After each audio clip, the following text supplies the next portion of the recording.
Makiaria wabici-inĩ cia kĩgĩna kĩa NGCDF gĩcigo-inĩ mbunge kĩa Ndaragwa, atongoria na maabitha thirikari kaunti-inĩ ya Nyandarua nĩ mathingatĩte ikundi cia atumia na mbeũ njĩthĩ arĩa makoretwo makĩgunĩka na kĩgĩna kĩa UWEZO kurihaga kĩgĩna kĩu ihinda-inĩ rĩrĩa rĩagĩrĩire nĩguo kũgacĩrithia mĩeke yao ya kwamũkĩra ngombo cia gĩkĩro kĩa igũrũ gũkĩra ũrĩa mamũkĩraga.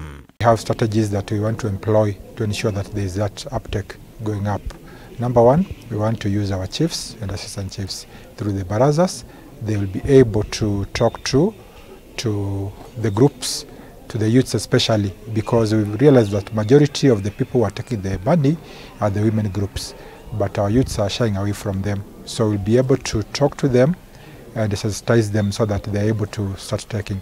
Ni tukwaria nao moe mbeca ici na macokie nigetha twekinyia miaka iganona ni tukaragia uhoro wa andu meteithĩtie tondu mbeca ici no iraheanwo na ciano na kuuja munionaga andu magitonga makihota no ithu tutirahota gwika atia kwihota. Hĩndĩ igongona rĩrĩ ceki cia mũigana wa ciringi 930 nĩ ciraheanirwo kũrĩ ikundi 13 cia atumia na mbeũ njĩthĩ thĩinĩ wa gĩcigo mbunge gĩkĩ kĩa Ndaragwa kaunti-inĩ ya Nyandarua.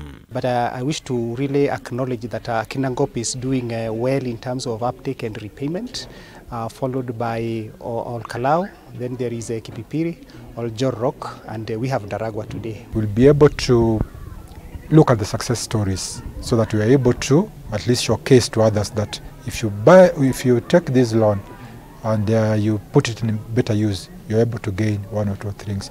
Gĩcigo mbunge kĩa Ndaragwa nĩkĩo gĩkoragwo na namba nini ya arĩa mahotaga kũrĩha ngombo ciao gũkĩringithanio na icigo ingĩ cia kaunti-inĩ ya Nyandarua, kũrĩa gũkinyĩria rĩu mũigana wa ciringi mirioni 100 nĩcio irĩkĩtie kũheanwo ihinda-inĩ rĩa mĩaka 10 kuma kũrugũrio gwa kĩgĩna gĩkĩ.